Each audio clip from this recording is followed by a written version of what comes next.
அன்பு நேயர்களுக்கு இனிய வணக்கங்கள். ரங்கோலி விரதம் பார்ட் 2 பார்க்க போகிறோம். போன நிகழ்வில் பரமாத்மா கிருஷ்ணனுக்கே சொந்தக்காரி ஒருத்திதான் விரதங்களை சரியாக கடைபிடிக்கவில்லை என்பதால் அவள் யாராக இருந்தாலும் சரி அவளது தோலை உரித்து எடுத்து வர யமதர்மனுக்கு ஆணையிடுகிறான் தேவேந்திரன்.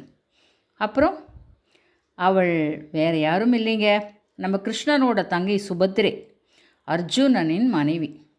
இவளது நிலையை பற்றி கேள்விப்பட்ட பகவான் நேராக அவளிடம் சென்று, சுபா, நான் கேள்விப்பட்டதெல்லாம் உண்மையா? மற்றவர்களுக்கு முன் உதாரணமாய் இருக்க வேண்டிய நீயே இப்படி அபச்சாரம் செய்யலாமா?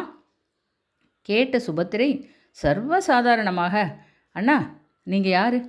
மூவுலகையும் காத்து ரட்சிப்பவர். என் பதியோ உலகத்திலேயே சிறந்த வில்வீரன். நான் போய் விரதமெல்லாம் எதற்கு அனுஷ்டிக்கணும்? நீங்கள் எனக்கு ஆபத்து வரும்போது கைவிட்டு விடுவீர்களா என்ன என்று எதிர்கேள்வி கேட்கவும் பகவானுக்கு கோபம் வந்துவிட்டது. சுபா, தெய்வமோ தேவரோ மனிதரோ யாராக இருப்பினும் அவர்களுக்கான விரதங்களை முறையாக கடைபிடித்து வர வேண்டும். நீ செய்தது மன்னிக்க முடியாத தவறு. இருந்தாலும் என் தங்கையாகி போய்விட்டாய். இந்த முறை உன்னை காப்பாற்றுகிறேன். காரணம், தேவேந்திரன் ஆணையை நானே மீற முடியாது. என்ன புரிகிறதா என்று சற்று அதட்டலாகவே கூறுகிறார். சரி அண்ணா, அப்படியே செய்கிறேன். சுபா, நீ ஒரு பசு கன்று உருவத்தை கோலமாக வரைந்து அதன் மீது 30 முக்கோடி தேவர்களையும் குறிக்கும் வகையில் 33 தாமரை மலர்களை வரைந்து வை. கன்றின் மேல் 6 மோகினி தேவதைகளை குறிக்கும் வகையில் 6 தாமரை மலர்களை வை. பசுவை சுற்றி திருமாலின் பாதங்கள், கருடன், சங்கு சக்கரம், கதாயுதம், ராமர் தொட்டில், ஸ்வஸ்திக், புல்லாங்குழல், துளசி இலை மற்றும் மங்கள சின்னங்களை வரைந்துவிடு. இந்த கோலத்தை ஒரு முறை, இருமுறை அல்ல, 33 முறை வரையவும். மாட்டுத் தொழுவம், துளசி மடம், 6 குளக்கரைகளில் வரைவது மிகவும் நல்லது. இதனால் லக்ஷ்மி கடாட்சம், திருமணமாகாத பெண்களுக்கு திருமணம் விரைவில் கைகூடும், சுமங்கலி பாக்கியம், செல்வச் செழிப்பு, குடும்ப ஒற்றுமை, சகோதரர்களின் ஆரோக்கியம், நீள் ஆயுள் எல்லாம் கிடைக்கும். சுபாவும் இதை கடைபிடித்து விமோச்சனம் பெற்றாள்.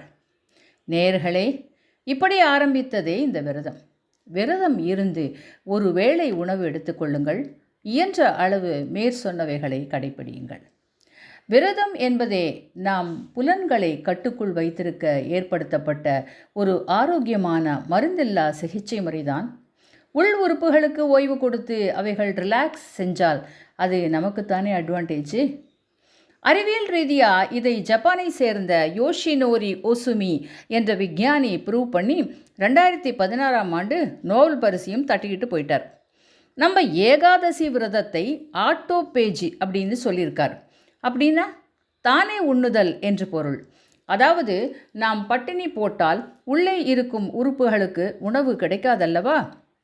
அப்போது அவைகள் உணவுக்காக அங்கே இருக்கும் வீணாகி போன, முதிர்ச்சி அடைந்த மற்றும் புற்றுநோயை உருவாக்கக்கூடிய நச்சு செல்களை தனக்கு ஆகாரமாக்கி கொள்ள நம் உடலில் உள்ள வேண்டாத கழிவுகள் அனைத்தும் மருந்தில்லாமல் வெளியேற நாம் புடம் போட்ட தங்கமாகி எனர்ஜியோடு மீண்டும் அடுத்த நாளை துவங்குகிறோம். எனவே நம் முன்னோர்களின் வாழ்க்கை முறைகளை அலட்சியப்படுத்தாமல் காலத்திற்கு ஏற்றவாறு கடைபிடித்து வாழுங்கள். அப்படி செய்தால் நாளும் பொழுதும் எங்கும் இன்பம்தான். நன்றி, வணக்கம். மீண்டும் சந்திப்போம்.